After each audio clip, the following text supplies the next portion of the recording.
আল্লাহ হচ্ছেন সমস্ত রাজত্বের মালিক, ক্ষমতার মালিক। আল্লাহ যাকে ইচ্ছা রাষ্ট্রের ক্ষমতা দান করেন, আবার যার কাছ থেকে ইচ্ছা তিনি রাষ্ট্রের ক্ষমতা ছিনিয়ে নেন। যাকে ইচ্ছা তিনি সম্মানিত করেন, যাকে ইচ্ছা তিনি ক্ষমতা থেকে নামিয়ে অপমানিত করেন, লাঞ্ছিত করেন। আর আল্লাহর হাতেই হলো সমস্ত কিছুর চাবিকাঠি। এই আয়াত তেলাওয়াতের পর আমি বললাম, আপনি কি এতদিন যাবত এই আয়াত পড়েন নাই? বলল, পড়েছিলাম কিন্তু মানতে পারি নাই। এই আয়াত জানার পরেও মানা সম্ভব হয় নাই। এই জন্য গত এই অবস্থা, দেশের পরিবর্তন, এই আয়াতটা আবার স্মরণ করিয়ে দিল যে আল্লাহ রাব্বুল আলামিন যাকে খুশি তাকে ক্ষমতা দান করেন, ঠিক কিনা? আবার যার কাছ থেকে ইচ্ছা ক্ষমতা, কি বলেন ভাই? কেউ কি অস্বীকার করতে পারবেন? এটা কার কথা? এটা আল্লাহর কোরআন সাক্ষী দিয়েছে। আমার ভাইয়েরা, তাহলে আমি যে কথা বলছিলাম, আল্লাহ রাব্বুল আলামিনের কোরআনুল কারীম, এই কোরআনই পারে সমাজকে সোনার সমাজে পরিণত করতে। আল্লাহর কোরআনই পারে মানুষগুলোকে সোনার মানুষ বানিয়ে দিতে, ঠিক কিনা? সুতরাং আমরা যদি এই দেশে আল্লাহর আইন চাই আর সৎ মানুষের শাসন দেখতে চাই, তাহলে আল্লাহর আইন বাস্তবায়ন হবে কোরআন দিয়ে, আর সৎ মানুষ এদেশে তৈরি হবেও আল্লাহর কোরআন দিয়ে। কোরআনকে সাইডে রেখে সৎ মানুষ আশা করা যাবে না, কারণ কোরআনুল কারীমের চাইতে সত্য কিতাব আসমানের নিচেই জমিনের উপরে আর একটাও থাকতে পারে না, ঠিক না? সুতরাং যে কোরআনুল কারীমের একটি আয়াত, একটি শব্দ, একটি নুক্তার মধ্যে ভুল নেই, অসত্য যার ভিতরে নেই, সেই কোরআন মানলেই এই পৃথিবীতে সবচেয়ে সৎ মানুষ গঠন করা সম্ভব, ঠিক কিনা বলেন? এই জন্য বিশ্বনবী বলেন, মান ক্বালা বিহি সাদাকা, যে ব্যক্তি কোরআন থেকে কথা বলে সেই ব্যক্তি সত্য কথা বলে। ওয়ামান আমিলা বিহি উজিরা, যে ব্যক্তি কোরআন দিয়ে আমল করে তার আমল বিফলে যায় না।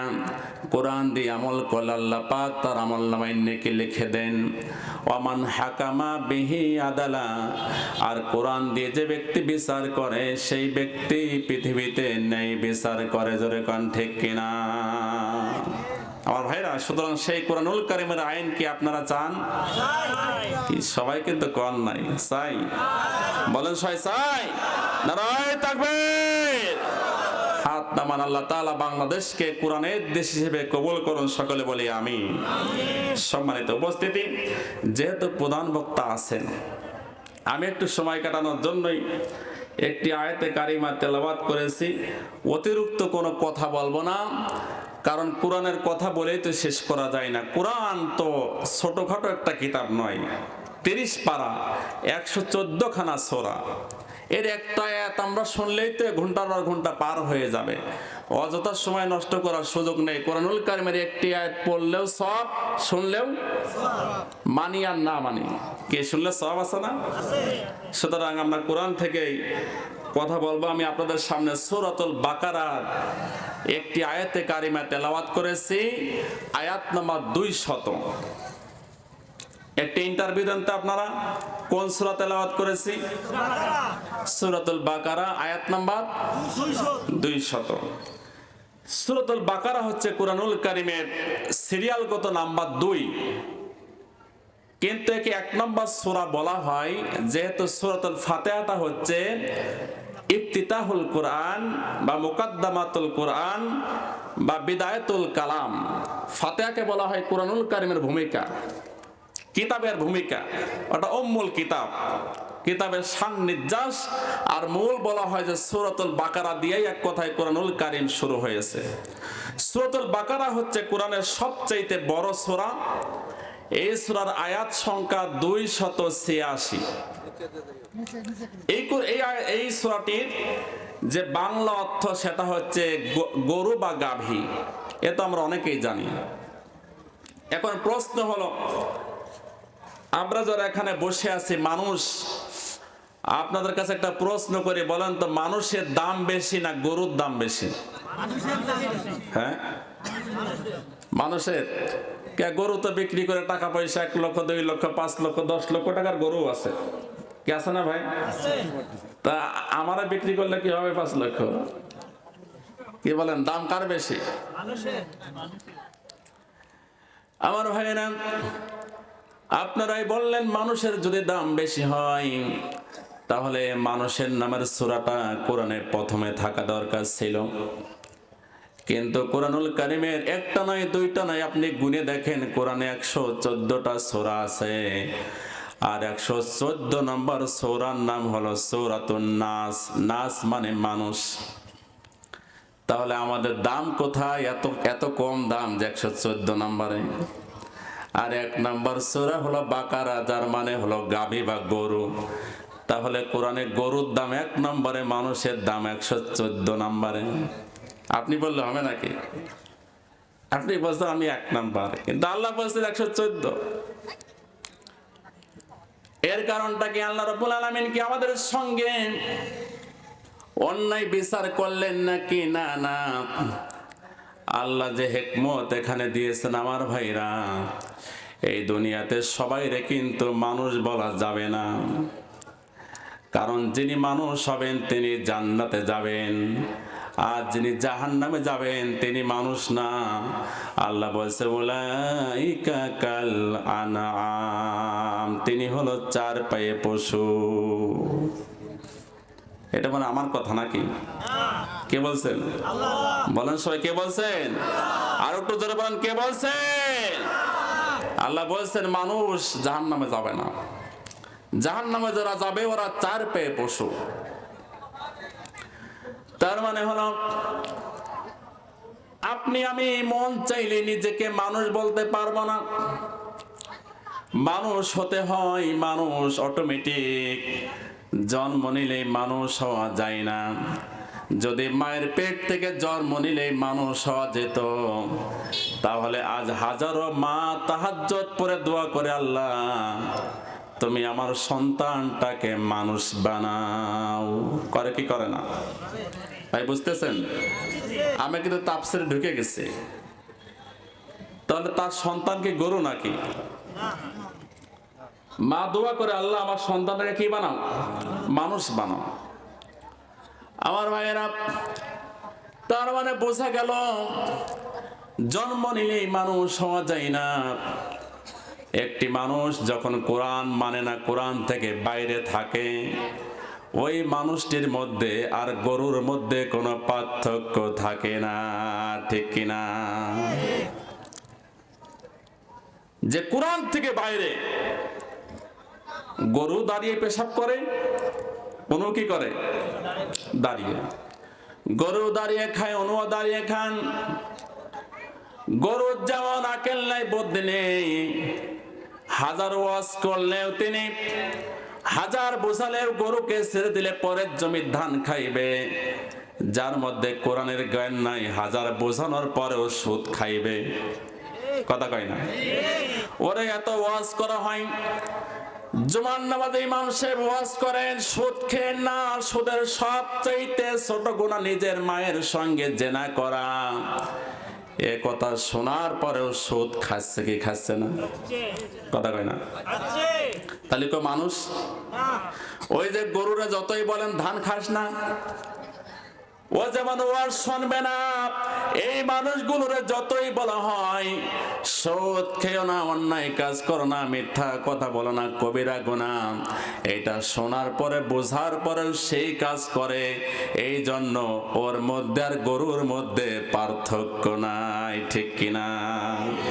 আমার ভাইয়েরা, মানুষ হতে হলে সূরা বাকারা আমল করা লাগবে, সূরাতুল ইমরান আমল করা লাগবে, সূরা নিসা আমল করা লাগবে, সূরা মায়েদা আমল করা লাগবে, সূরা আনআম আমল করা লাগবে, সূরা আরাফ, সূরা আনফাল, সূরা তওবা, সূরা ইউসুফ।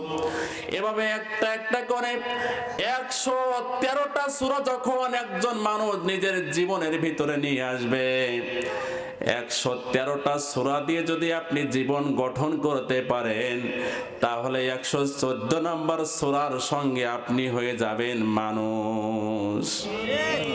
ঠিক কিনা? তখন আপনি নাশ হয়ে যাবেন, মানুষ। আর আপনি মানুষ দাবি করেন, কোরআন মানেন না। আমার ভাইরা, তাহলে আল্লাহ রাব্বুল আলামিন সর্বপ্রথম সূরাতুল বাকারা দিয়ে বোঝালেন, এই কোরআনে যারা ঢোকে নাই, প্রবেশ করে নাই, কোরআন যারা মানে না, কোরআন যারা পড়ে না, কোরআন দিয়ে জীবন গঠন যারা করে না, কোরআনকে সাইডে রেখে কোরআন থেকে মুখ ফিরিয়ে নিয়ে মানুষের তৈরি করা ধর্ম নিরপেক্ষ মতবাদ দিয়ে যারা জীবন পরিচালনা করে, এই লোকগুলি মানুষ হতে পারে না। এই লোকগুলি গরু হয় নাই, গরুর চাইতেও নিকৃষ্ট, ঠিক কিনা? এটা মানে বানাই বললাম। আল্লাহ বলছে বালহুম আদল, চার পায়ে জানোয়ারের চাইতেও নিকৃষ্ট। এটা আল্লাহর বক্তব্য। আপনি অস্বীকার করলে তো হবে না, আপনি রাগ করলেও হবে না, আল্লাহ নিজে বলছেন। সূরাতুল আনআমের 179 নম্বর আয়াত খুলে দেখবেন। সম্মানিত হাজিরিন, তাহলে আমি কোন সূরা পড়েছি? সূরাতুল, কি মনে আছে কোন সূরা? কত নম্বর আয়াত? 200 নম্বর আয়াত। আমি সেই আয়াত থেকে আলোচনা করব। আল্লাহ রাব্বুল আলামিন বলেন, আল্লাহ পাক বলেন, ফামিনান নাসি মান ইয়াকুলু রাব্বানা আতিনা ফিদ দুনিয়া ওয়া মা লাহু ফিল আখিরাতি মিন খালাক। ভালো করে শুনেন, আল্লাহ পাক বলছেন ফামিনান নাস, মানুষের মধ্যে কিছু মানুষ আছে, এই দুনিয়াতে যত মানুষ আছে তার মধ্য থেকে কিছু মানুষকে আল্লাহ বলছেন, এই গ্রামে যত মানুষ আছে তার মধ্যে আমার সামনে বসে আছেন কিছু মানুষ, ঠিক না? আল্লাহ বলছেন ফামিনান নাস, মানুষের মধ্যে কিছু মানুষ আছে মাইয়াকুলু, যারা বলতেছে এবং বলবে। আল্লাহ বলছেন মুজারের সিগা ব্যবহার করে বলেছেন, কিছু মানুষ আছে যারা বলতেছে এবং বলবে, মানে এখন বলতেছে এবং বলবে। কি বলবে? রব্বানা, হে আমাদের রব, আতিনা, আমাদেরকে দান করো, আমাদেরকে দাও, ফিদ দুনিয়া, দুনিয়া দাও। কি দাও? আর একটু আস্তে কোন, কি দাও? এখন দুনিয়া দাও, দুনিয়া দুনিয়া, এরকম কিছু মানুষ আছে না ভাই? খালি বলে যে আল্লাহ একতলা বিল্ডিং আছে, আর কিছু টাকা হলে কয়তলা হবে? দোতলা। গাড়ি একটা আছে, আর একটা ব্যাংকে 2 লক্ষ আছে, আর 2,50,000, আর 50 দিলে 3 লক্ষ পুরে যায়। দুনিয়া দাও, দুনিয়া দাও, এরকম কিছু লোক আমার সমাজে আছে না নাই? কারণ আল্লাহ বলেছেন আছে। আল্লাহ পাক বলেছেন মানুষের মধ্যে কিছু মানুষ আছে বলে রব্বানা আতিনা ফিদ দুনিয়া, ও আল্লাহ আমাদেরকে দুনিয়া দাও। একটা গাড়ি আছে আর একটা গাড়ি চাই, একটা বাড়ি আছে আর একটা বাড়ি চাই, সুন্দর স্ত্রী দাও, অনেক টাকা দাও, ব্যাংক ব্যালেন্স দাও। এই দুনিয়া কামানোর জন্য ওই মানুষটি রাত আর দিন চেষ্টায় ব্যস্ত থাকে। এমনকি ওই মানুষটির সুখ হারাম হয়ে যায়। 10,90,000 টাকা আছে ব্যাংকে। কত লক্ষ? 10,90,000 টাকা রয়েছে ব্যাংকে। অত টাকার পর ওই ব্যক্তির মাথায় সুখ নাই, সে চিন্তা করে 11 লক্ষ হওয়ার জন্য আর মাত্র কয় হাজার? হ্যাঁ, ওই 10,000 কিভাবে ব্যাংকে ঢোকাবো, ওই 10,000 কিভাবে কামাই করা যায়, একদিনের বাজার কমিয়ে দিয়ে একদিন এদিক থেকে সেদিক থেকে একটু বাঁচিয়ে কিভাবে 11 লক্ষ পূর্ণ করা যায়। আমার ভাইরা, ওই 10,000 টাকা গুছানোর জন্য ওই মানুষটি 10 লক্ষ টাকার সুখটা তার হারাম হয়ে যাচ্ছে। আল্লাহ পাক বলছেন এরকম কিছু মানুষ আছে যারা বলে আল্লাহ আমাদেরকে দুনিয়া দাও। এবার আমি এই আমার সামনে মুসলমান তাওহীদের জনতাকে জিজ্ঞাসা করতে চাই, আপনারা কি এই দলে আছেন নাকি? সবাই কিন্তু কর নাই, আছে মানে শুধু দুনিয়া দাম। কে দুনিয়া দরকার না? কথা কয় না ভাই, দরকার কি না? তা আপনারা কি এই দলে আছেন? আমরা দুনিয়া শুধু চাই না, কারণ আল্লাহ পাক বলছেন যারা দুনিয়া দুনিয়া করে, শুধু দুনিয়া চাই, ওমা লাহু ফিল আখিরাতি মিন খলাক, ওদের আখিরাতে কোনো অংশ নাই। বলেন এই দুনিয়ায় যতই আল্লাহ আপনাকে দেখ, এই দুনিয়ায় যতই সম্পদের মালিক কেন আপনি হন না কেন, যদি আখিরাতে কোনো অংশ না থাকে, তাহলে আপনার চাইতে মিসকিন আর কেউ না। তাহলে আমরা এটা চাই না,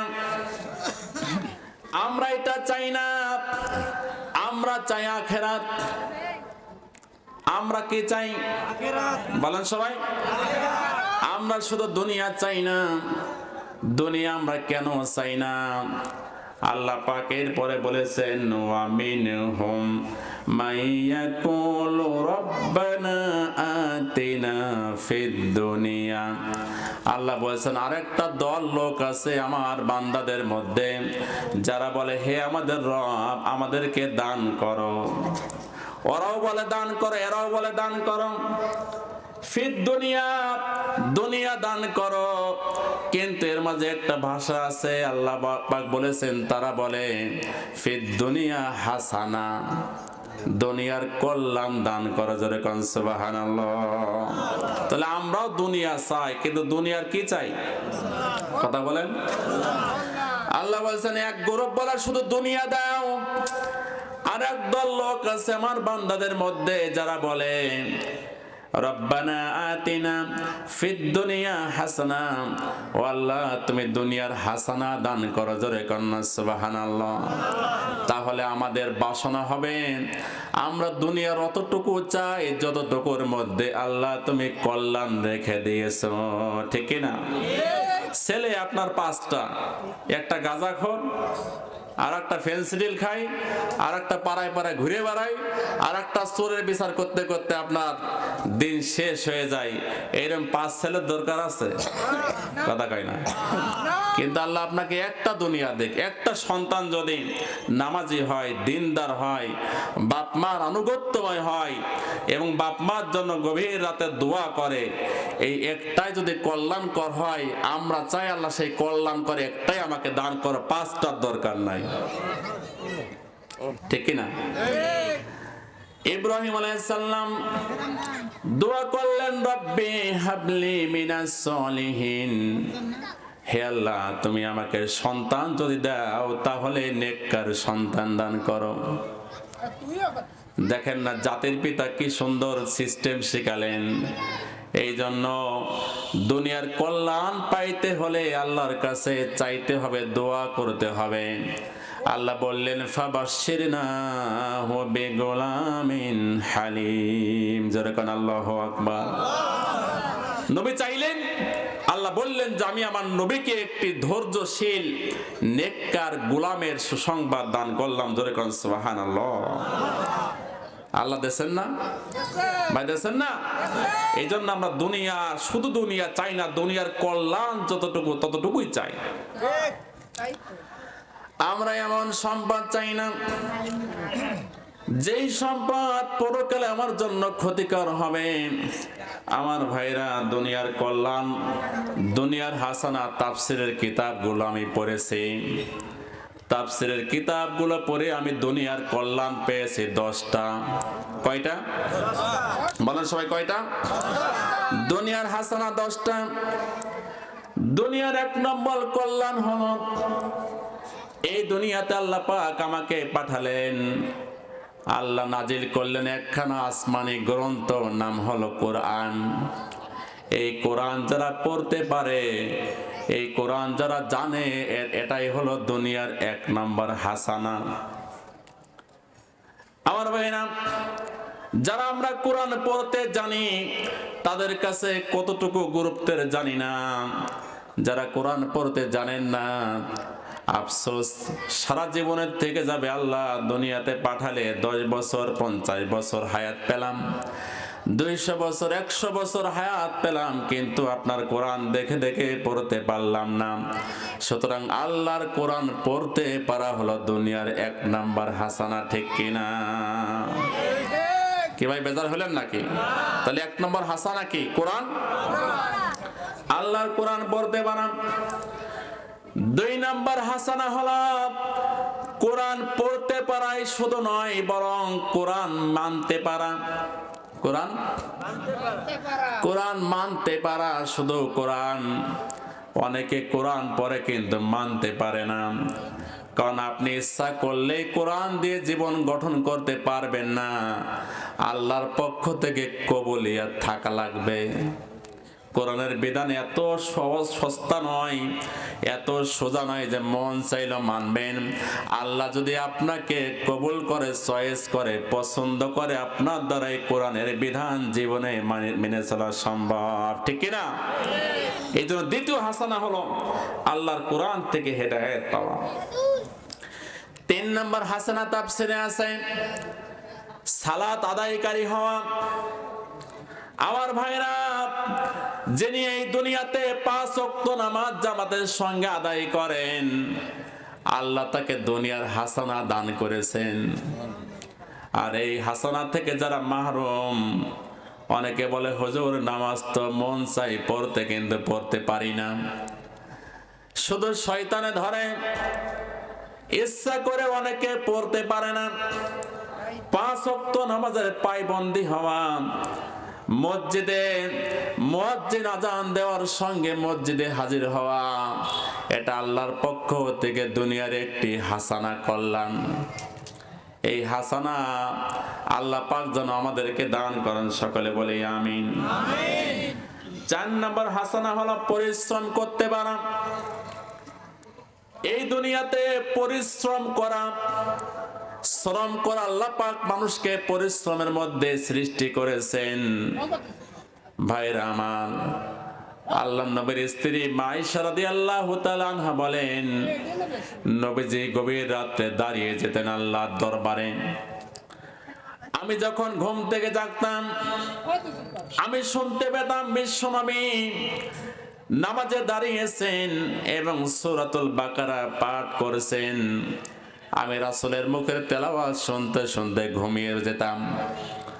আবার একটু পরে জেগে দেখে সূরা ইমরান পড়ছেন, আবার একটু পরে জেগে দেখে সূরা নিসা তেলাওয়াত করছেন। এভাবে আল্লাহর নবী 2 রাকাত নামাজ পড়ে সালাম ফিরাতেন, আর ওদিকে মুয়াজ্জিন ফজরের আজান দিয়ে দিত। আমার ভাইরা, আল্লাহ রাসূলের স্ত্রী বলেন রাসূলের পাটা ফুলে যেত। এত কষ্ট নবীজি করেছেন আল্লাহর জন্য, ইসলামের জন্য। তায়েফের ময়দানে নবীর রক্ত ঝরেছে, উহুদের ময়দানে নবীর দাঁত ভেঙে গিয়েছে। আমার ভাইরা, আমরা এখানে যারা বসে আছি, বলেন আল্লাহ যদি কিয়ামতে আপনাকে বলে, বান্দারে ইসলামের জন্য তুমি কি ক্ষয়ক্ষতি তোমার হয়েছে প্রমাণ দাও, ইসলামের জন্য কি হারিয়েছো? তোমার কি একটি হাত হারিয়ে গেছে, একটি পা হারিয়ে গেছে? আজকে হাজারো ছাত্র জনতা, অনেক ছাত্রের পা নেই, হাত নেই, মানবতার জীবন যাপন করেছে, বুলেট বুকে নিয়ে জীবন যাপন করেছে। মা তার ছোট্ট শিশুকে নিয়ে জানালার বেলকনিতে এসে দাঁড়িয়েছে। ছোট্ট দুধের শিশু গলে এসে মায়ের কোলে শাহাদাত বরণ করেছে।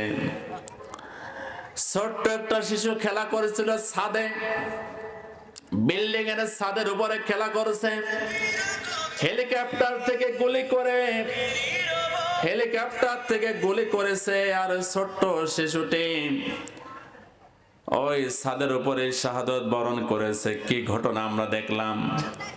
আমার ভাইরা, আমরা যারা বসে আছি এখানে সুস্থ আছি, ইসলামের জন্য, কোরআনের জন্য আমরা হাত হারাই নাই, পা হারাই নাই। সাহাবায়ে কেরাম নবী রাসূলগণ কষ্ট করেছেন।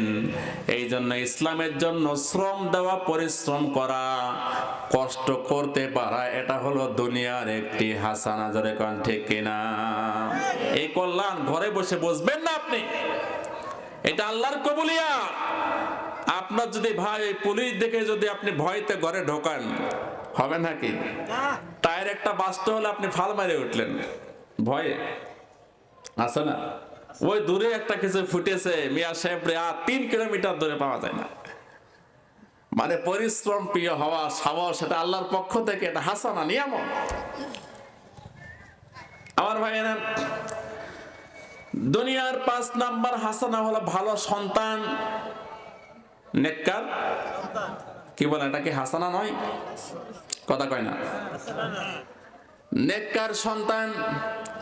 আল্লাহ রাব্বুল আলামিন যাকে একটি নেককার সন্তান দান করেছে, তাকে নিঃসন্দেহে দুনিয়ার হাসানা আল্লাহ দান করেছেন। সুবহানাল্লাহ। আল্লাহ রাসূল দোয়া করেছেন, রব্বানা হাব লানা মিন আজওয়াজিনা ওয়া যুররিয়াতিনা কুররাতা আয়ুনিন ওয়াজআলনা লিল মুত্তাকিনা ইমামা। হে আমার মালিক, হে আমার রব, আমাকে চক্ষু শীতলকারী সন্তান দান করো। জোরে কোন সুবহানাল্লাহ। নেককার সন্তান কারে বলে?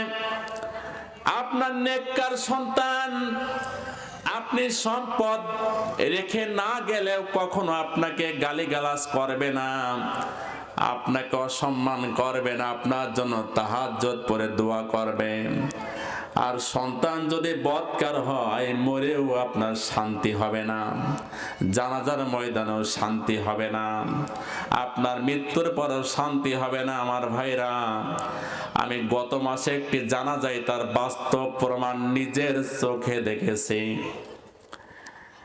একজন সন্তান বাপের জানাজায়, পিতার জানাজা শুরু হয়ে যাবে এমন সময় ইমাম সাহেব বলছেন, এই ব্যক্তির কাছে যদি কেউ টাকা পেয়ে থাকেন, তাহলে আপনারা বলেন তার টাকা যদি ঋণী থাকে তাহলে ঋণ পরিশোধ করা হবে। কি বলে না?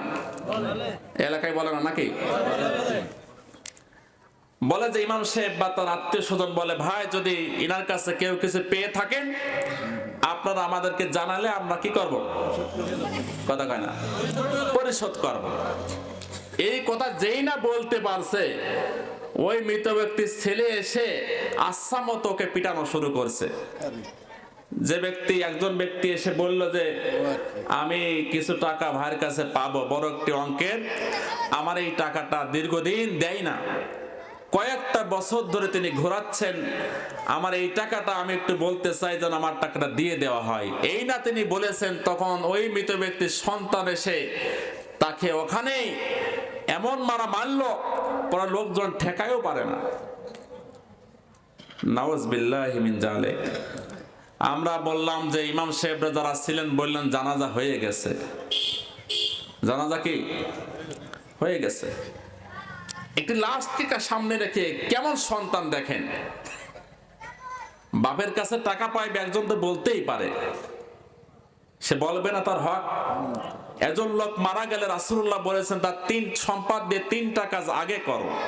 তার কাফন দাফনের ব্যবস্থা করো, ঋণ থাকলে ঋণ পরিশোধ করো, এরপরে ওসিয়াত করলে সেটা পূর্ণ করো, তারপরে যে সম্পদ টেকে ওই সম্পদ তার ওয়ারিশটা পায়।